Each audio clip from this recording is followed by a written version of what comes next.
Assalamualaikum warahmatullahi wabarakatuh. Halo Sobat Sawala. Jadi hari ini kita mengadain podcast Ruang Suara. Ruang Suara. Mari bersuara. Oke, jadi hari ini kita bakal ngadain podcast yang dimana podcastnya tuh kita ngundang Mawapres. Nah, terus kenapa kita ngundang Mawapres? Karena Mawapres ini kita undang atas dasar rekomendasi dari Kaprodi. Bener banget. Jadi sebelum kita lebih lanjut lagi untuk masuk ke podcastnya, izinkan kita buat perkenalan diri dulu. Betul. Jadi nama aku Alifiani Kasari dan nama aku Yafi. Aku dari Ilkom Angkatan 22. Nah, aku juga dari Ilkom Angkatan 22. Oke. Jadi hari ini tuh kita mau ngundang siapa sih? Jadi kita ini ngundang salah satu Mawapres di FSBK nih teman-teman. Oh, kalau aku boleh tahu nih, emang prestasi-prestasinya tuh ada apa aja sih? Aduh, prestasinya itu ada banyak banget. Jadi kita itu ngundang salah satu Mawapres. Dia tuh pinter banget bikin puisi. Oh iya? Iya, betul banget. Juaranya itu pernah juara 1, 2, 3 itu tingkat nasional. Yang pertama itu kakak ini nih pernah menang juara 1 di universitas, kalau nggak salah itu UNY gitu. UNY? Terus, iya betul. Keren Terus sih. yang kedua itu di UB juga pernah. Terus yang ketiga pernah di UNJ juga. Betul. Itu juara 1 semua? Ada 1, 2, 3. Nah, lebih lengkapnya mungkin nanti kita bisa tanya langsung aja nih. Bener banget. Nah, dan hari ini kita udah ngedatengin langsung Mawapresnya atau narasumbernya. Mungkin bisa langsung kita panggil aja nggak sih? Iya, kita panggil aja langsung. Kita panggil Kanaren.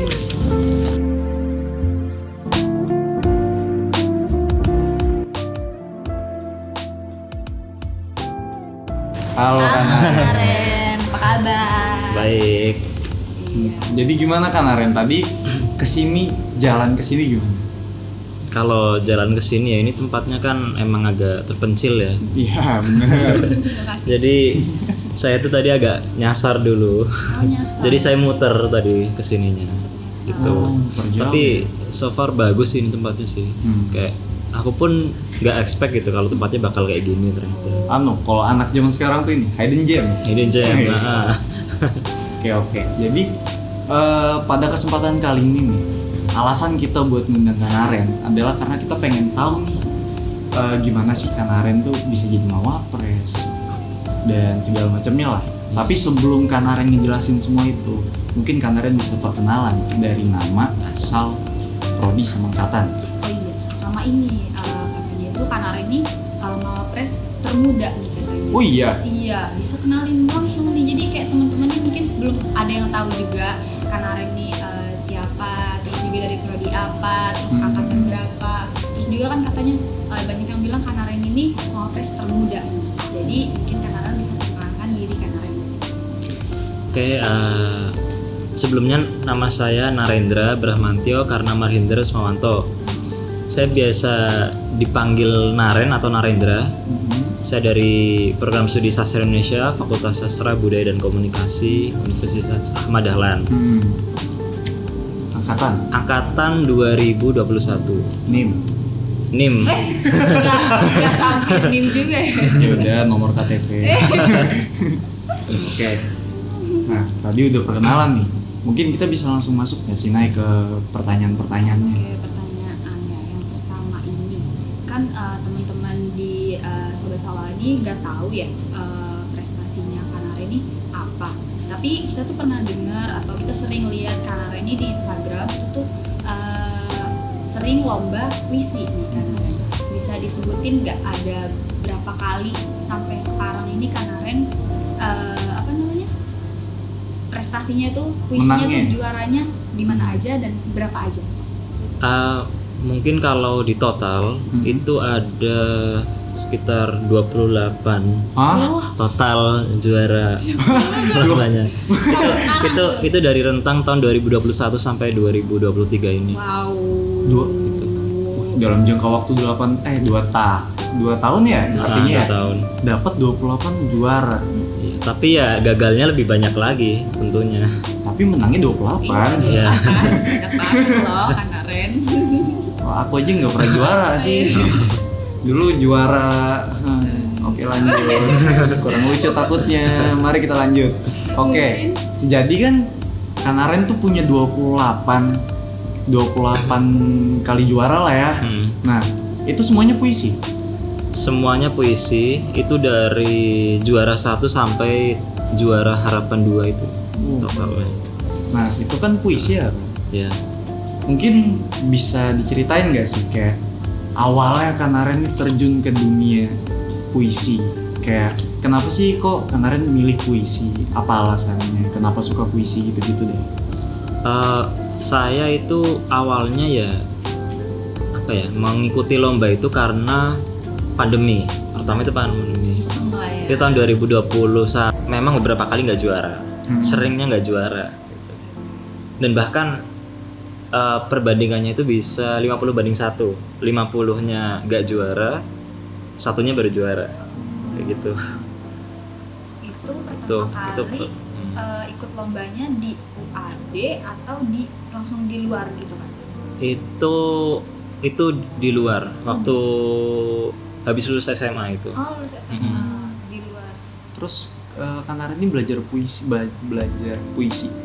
bikin puisi nggak sih? Atau baca atau gimana sih? Kalau aku bikin aja. Puisi. Dan emang kalau aku bikinnya itu ya dari otodidak, maksudnya belajar dari otodidak. Ya, terus aku juga nggak terlalu belajar dari teori gitu. Jadi beberapa kali saya ikut lomba, terus beberapa kali juga kan saya gagal. Nah, terus saya lihat tuh puisi-puisi yang menang juara gitu. Saya amati, terus saya pelajari pola-polanya kayak gimana. Nah, habis itu pas aku udah tahu kayak gitu polanya, terus aku coba ikuti, tapi beberapa kali juga gagal. Nah, yang jadi kesalahanku waktu itu terlalu pengen mirip sama puisi orang lain. Jadi nggak dari diri sendiri gitu. Terus kan kalau puisi itu biasanya main diksi, iya nggak sih? Nah, itu gimana belajarnya atau referensinya gitu buat mirip-mirip diksinya? Nah, kalau diksi itu mungkin kebanyakan orang mikirnya semakin diksinya itu nggak bisa dipahami, itu semakin bagus kan? Iya. Mikirnya gitu kan? Benar. Kayak kata matahari diganti Baskara gitu-gitu. Iya, benar. Gitu kan? Setuju aku. Nah, padahal nggak kayak gitu sebenarnya. Sebenarnya semua kata itu puitis. Semua kata itu puitis. Bahkan kata yang paling sederhana deh, kata meja, itu bisa jadi puitis. Kalau semisal sebenarnya tuh bukan tentang gimana diksi itu harus asing bagi kita. Yang penting tuh gimana cara kita memperlakukan diksi itu. Meja ini bisa jadi puitis karena kalau didiksikan ya, meja itu kan kayak menopang jadi alas, menjadi menjadi tempat bagi semua kejadian-kejadian kayak semisal meja makan itu kejadian di keluarga. Ada banyak drama di situ. Terus meja ruang tamu, ada tetangga datang, terus kita terus ngobrol gitu-gitu. Itu bakal ada cerita di situ. Dari sesimpel itu bisa ke banyak makna ya. Iya, bisa banyak makna. Jadi nggak perlu pakai diksi yang aneh-aneh gitulah. Justru bagi saya itu puisi yang baik itu adalah puisi yang menggunakan diksi yang sederhana tapi bisa membungkusnya dengan sangat baik gitu.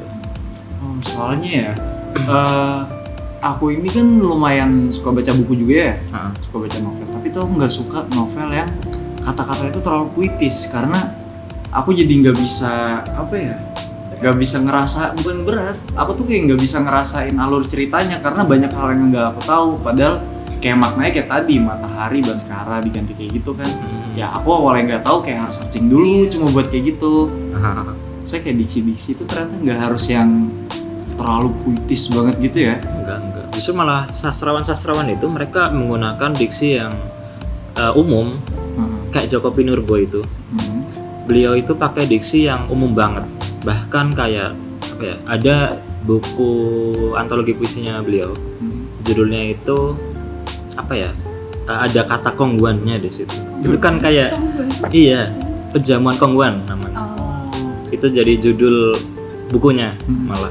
Menarik sih. Itu kan cuman gitu doang sebenarnya judulnya kan, tapi bisa dikemas dengan sangat menarik di situ. Nah, justru nggak perlu sampai pakai kata yang belibet gitu-gitu loh.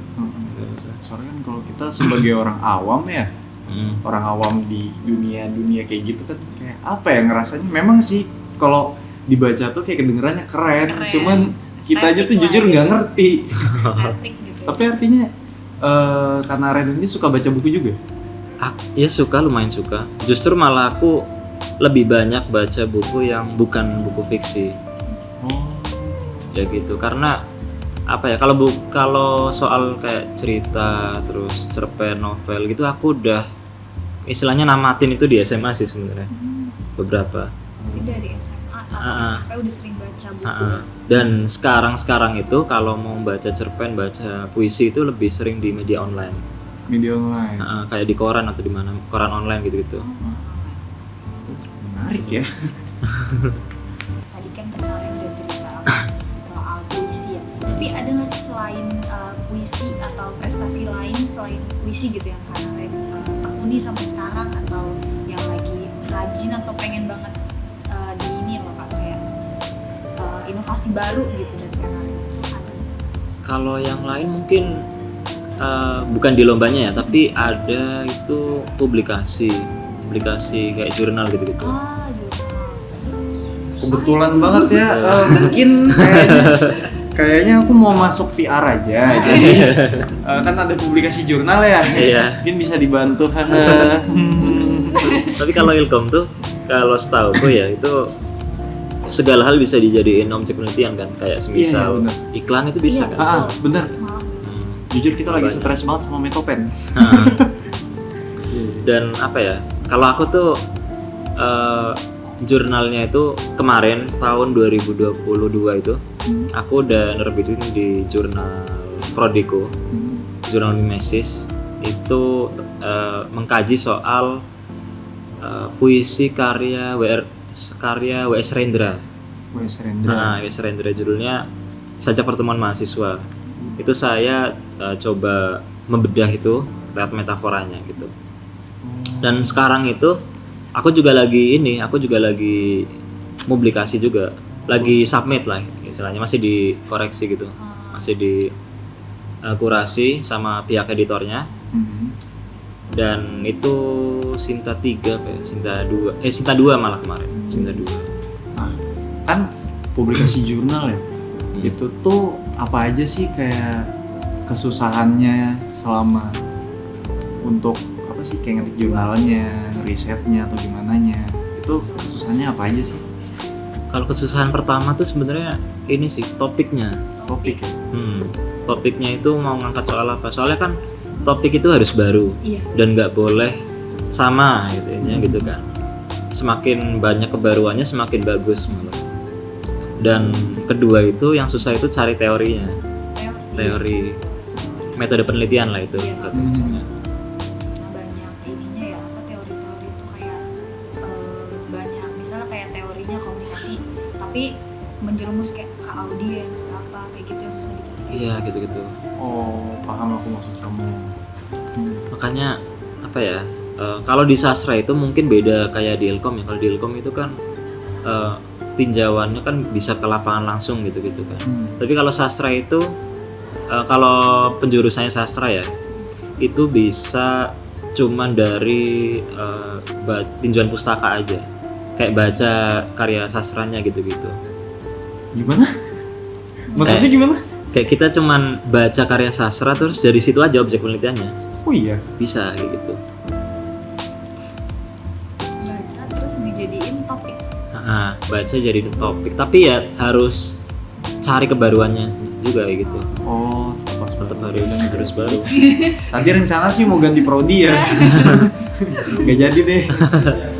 Setuju ya? Setuju. Wah, kompak. Kamu kan sastra Indo. Oke, kita lanjut ya.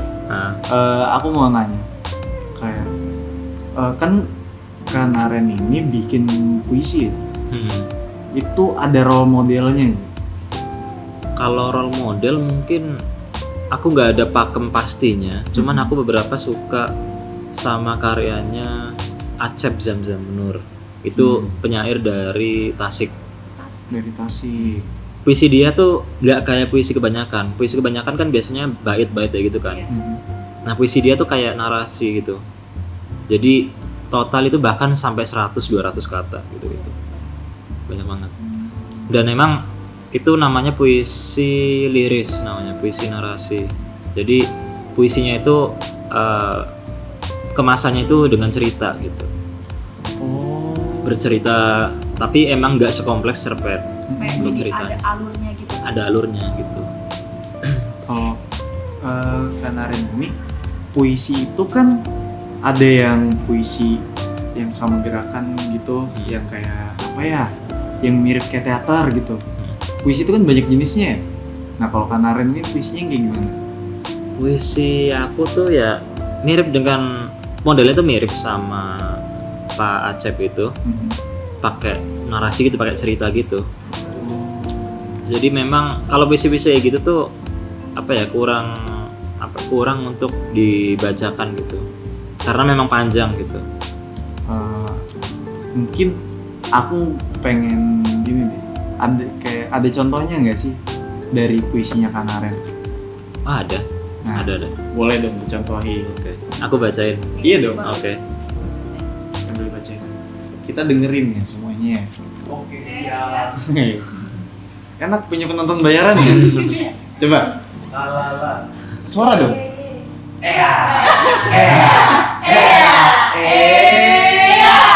Seneng banget aku. Ayo, lanjut. Udah dong. Ayo lanjut. Ini aku baca satu bait aja. Iya, boleh. Oke. Ini puisi ini kemarin juara di UNP, Universitas Negeri Padang. Ini 2 bulan puisi yang lalu. Favorit juga nggak? Ya cukup favorit karena ini juga mengangkat soal kebudayaan di Yogyakarta.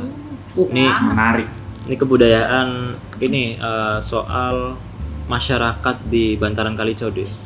Kali itu. Code aku tahu. Kalau Kali Code kan itu kalau dari Sayidan itu kelihatan banget itu. Gas. Oke, aku bacain ya. Romo Code. Bila engkau kembali Romo, selalu saja kerinduanku berundap, tinggi sebilah pundak, membikin mataku memincing kedua bahu, supaya patut menancap pada tembok-tembok kediaman. Bila hendak ku lepas, membekaslah sedu-sedan itu, meski tak mampu merembes, sebagaimana air hujan merembes rumah kardus mereka silam.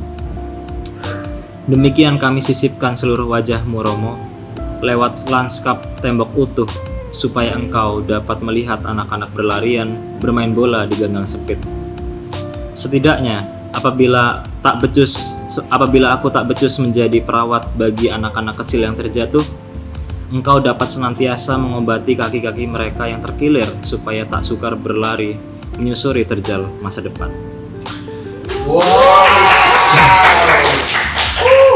Keren sih. Tapi jujur aku nggak ngerti di bagian Iya, awalnya. itu kayak Gimana ya?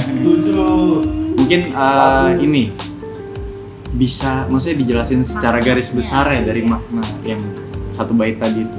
Kalau ini tuh menceritakan soal kehidupan di bantaran Kali Code itu, lewat pengamatanku di jembatan Sayidan itu.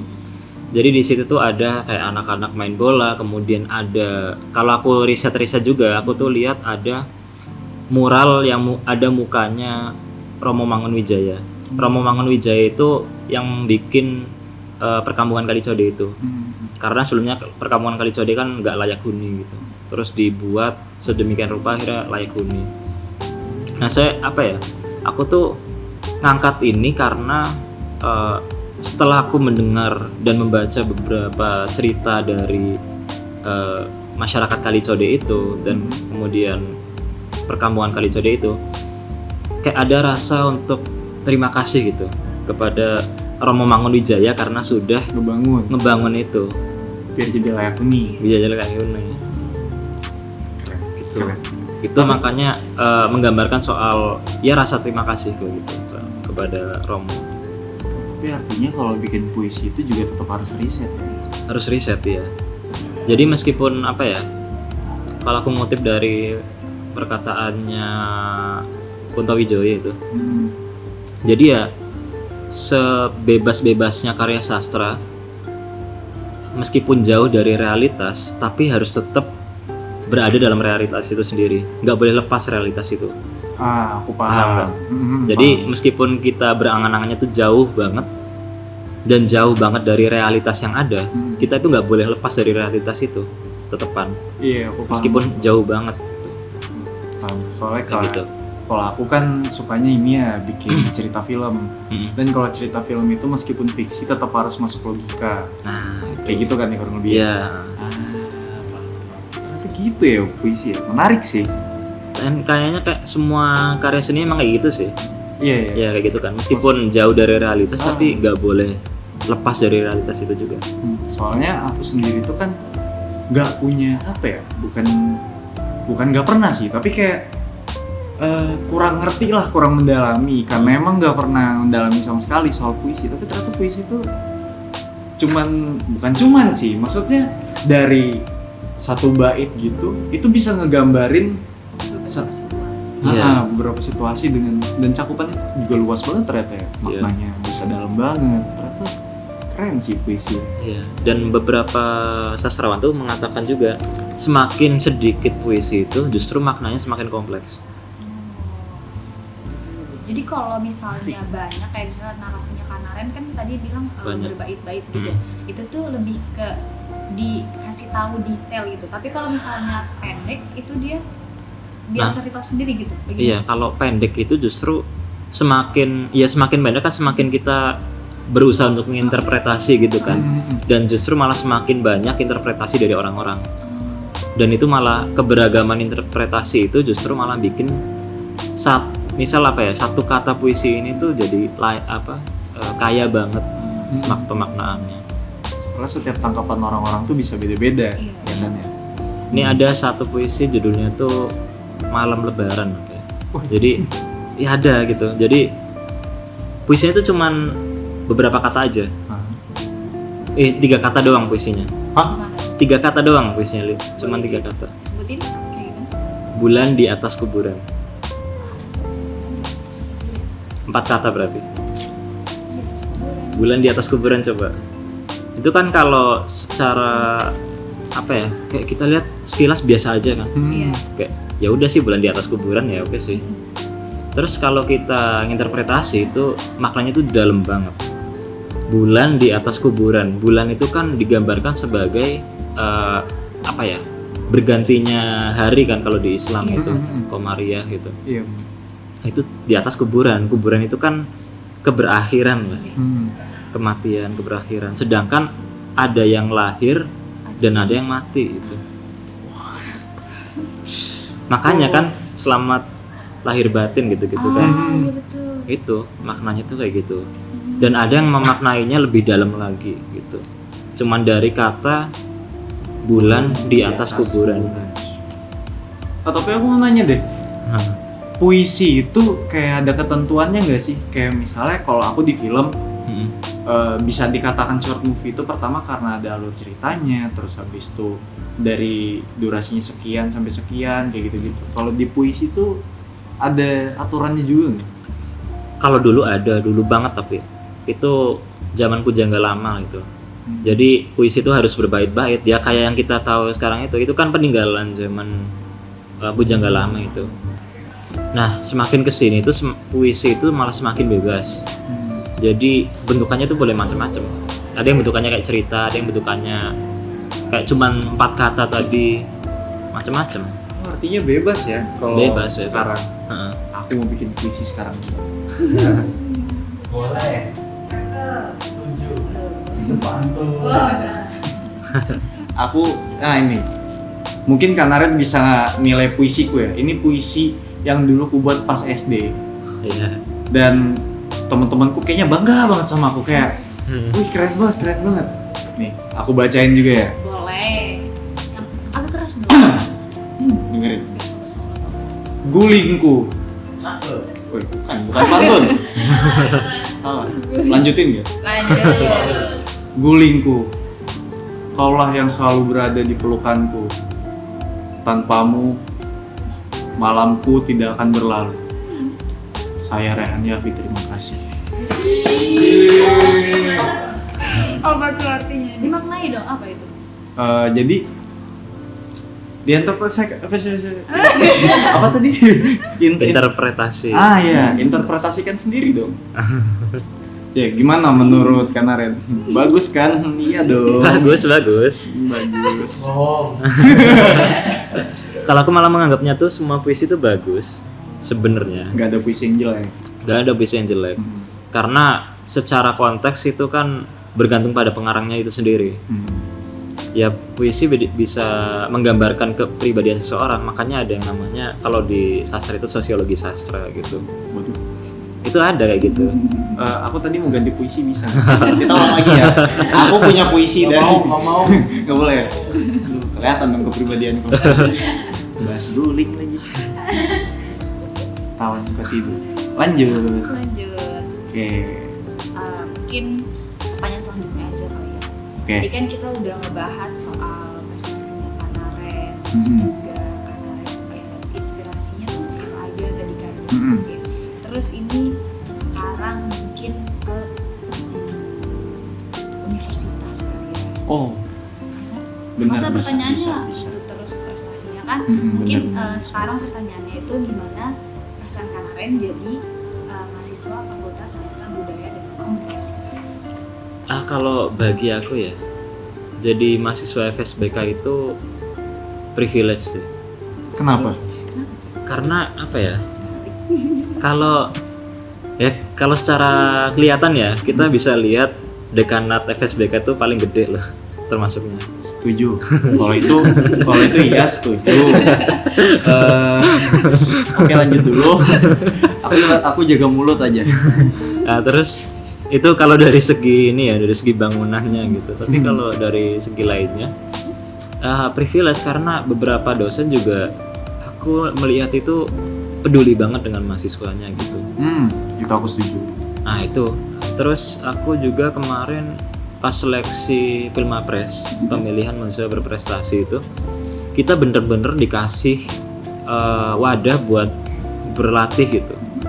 Kemarin itu beberapa bulan yang lalu, 3 bulan yang lalu itu kita itu ada pelatihan publikasi paten sederhana. Itu dari fakultas. Terus ada pelatihan bahasa Inggris juga dari fakultas.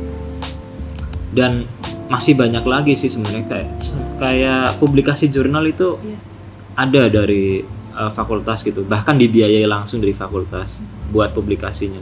Padahal jurnal kan kalau harga publikasinya itu kan sampai kalau Sintat 2, Sintat 3 itu kan sampai 1 jutaan gitu. Iya, 1 juta. Mahal ya? Iya. Baru tahu nih aku nih. Mahal banget. Gitu, makanya ya ada fakultas ini ya cukup membantu buat aku dan mahasiswa lain tentunya buat berkembang lebih jauh lagi. Soal subsidi, soal wadah untuk berlatih dan lain sebagainya itu ada. Selain di lingkup kelas ya, kelas itu udah jadi kewajiban bagi fakultas, akan tapi ada fasilitas lain kayak pelatihan itu kesempatan sih yang perlu diambil sama mahasiswa FSBK. Gitu. Ini ya artinya Kanaren ini secara nggak langsung merasa difasilitasi. Iya, difasilitasi. Oh, terus nih kan di FSBK itu ada 3 prodi. Nah, kenapa Kanaren ngambil sastra Indonesia? Karena emang dari awal SMA itu, dari akhir SMA lah, dari kelas 12 SMA itu pengen masuk sastra Indonesia. Gimana? Pengennya masuk sastra Indonesia. Alasannya? Karena apa ya? Karena aku juga suka di sastra, aku suka baca, aku suka karya sastra gitu.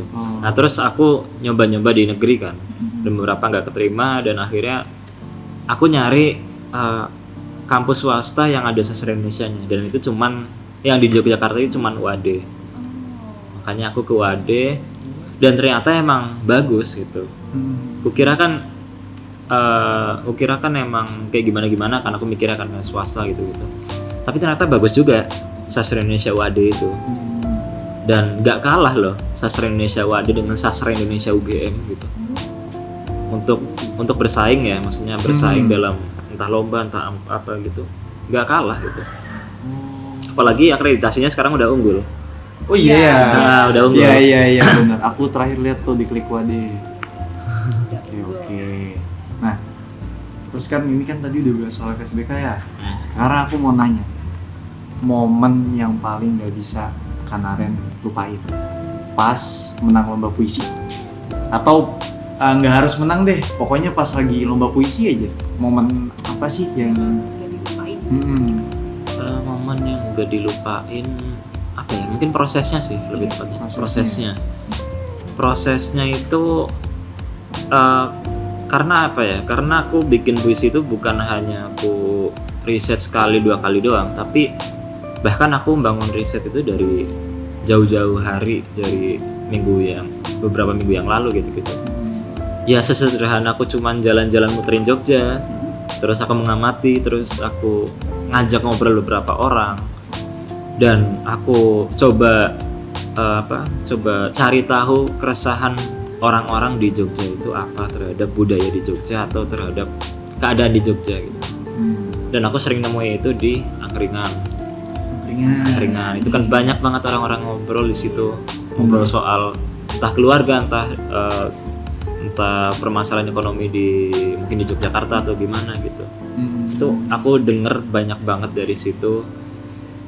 Dan terus aku mengamati orang-orang di Jogja tentang kebiasaan-kebiasaannya di pasar kota gede itu, orang-orang gimana kebiasaannya.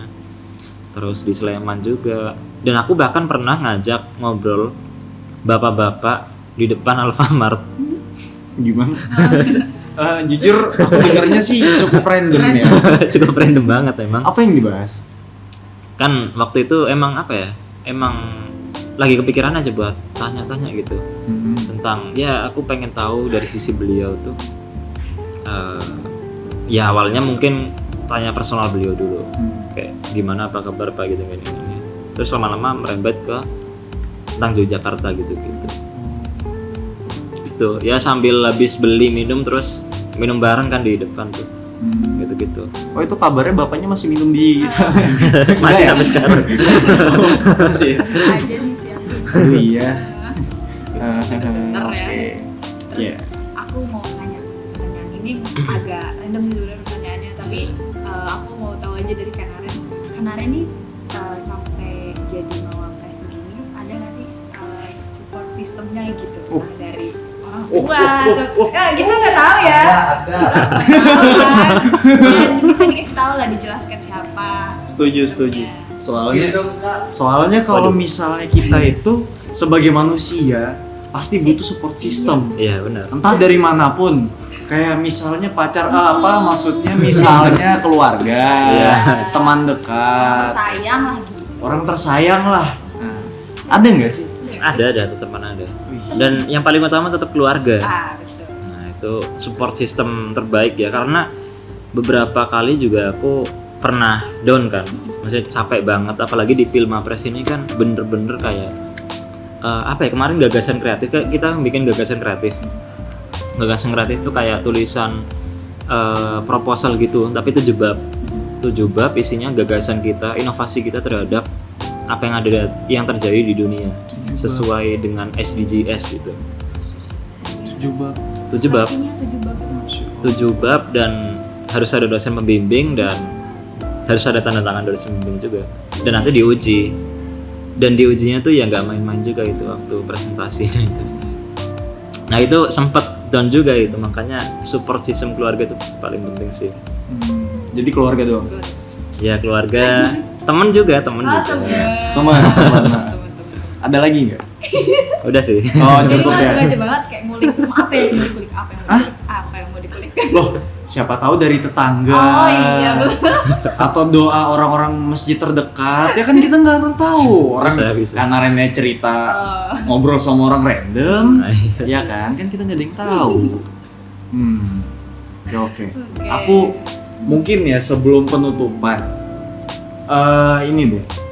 Kira-kira ada nggak sih tips and trik biar mungkin bisa jadi mawapres juga, atau seenggaknya bisa apa ya? Tips and trik dari Kanaren tuh biar mungkin bisa lebih percaya diri, lebih nggak dengerin kata orang lain, kayak gitu-gitu deh pokoknya. Buat sobat Salala juga kan, Benar. biar tahu biar kayak jadi Kanaren nih kayak gimana sih tipsnya Kanaren. Apa ya, terus mencoba sih kalau aku, karena ya jangan nyerah itu, karena kalau awal-awal itu nggak mungkin nggak gagal, intinya gitu. Jadi perbanyaklah gagal gitu lah, karena apa ya, selain kita belajar teori, selain kita belajar soal self improvement, kita juga harus belajar dari kenyataan gitu, kita harus belajar dari praktek langsung. Itu justru pelajaran paling utama gitu. Harus praktek dulu dan harus gagal dulu, karena gagal itu bagian dari pembelajaran mental juga. Itu aku Itu penting banget itu, Setuju, mental. karena kita jangan merasa menang mulu gitu. Kita harus merasa kalah juga, kita harus merasa itu. Kita harus ngerasain kalah biar kita tahu rasanya menang. Ya, Atau itu. kebalik ya? Kebalik. Gimana sih coachnya? Harus ngerasain gimana ya? Harus ngerasain gagal dulu biar ngerasain menang. Gimana? Ya, pokoknya itu deh. Ya, harus ngerasain gagal dulu biar tahu rasanya jadi pemenang gitu. Maksudnya tahu rasa senengnya jadi pemenang. ya oke deh, pokoknya intinya itu deh. Kalian kan simpulin sendiri. Jadi dari tips and trick Kanaren tadi, jadi mungkin buat kalian yang suka tendang pintu buat beli Aerox dan gak dibeliin, mungkin bisa coba lagi. Coba lagi. Tendangnya harus lebih kenceng. Oke? Jangan pintu kamar doang. Weh, mungkin bisa tendang jendela. Weh, jangan menyerah. Jangan menyerah. Ayo tendang lagi. Oke. Karena kita sudah di penghujung apa bahasanya, acara atau podcast ya? Apa gimana? Penghujung podcast dong. Bukan dong. Oh, penghujung podcast ya. Sebelumnya mungkin bisa ini deh. Kak Naya kan sampai ya sih lebih tua Kak Naya. Oh sorry ya. Mungkin bisa kasih closing statement. Untuk mahasiswa FSBK ya, teruslah buat mencoba, teruslah untuk mencari kegagalan, biar bisa biar bisa seneng rasanya menang tuh kayak gimana gitu. Dan terus belajar, mencari hal baru, dan jangan menyerah, gitu aja sih. Jangan menyerah. Ingat, jangan menyerah. Tapi sebelum kita tutup podcast kali ini, Kita jargon dulu. betul. Jargonnya ruang suara. Kanaren udah tahu belum? Oh belum nih, gimana? Nah, jadi kalau misalnya kita bilang ruang suara, Kanaren nyaut. Nanti kita bareng-bareng nyautnya. Mari bersua gitu. Mari bersua. Mari gitu. bersua. Pakai gestur gitu. Mari bersua gitu. Ngide, oke. Udah siap belum Kanaren? Udah. Oke, langsung aja ya. 1, 2, 3. Ruang suara, mari bersua. Dadah.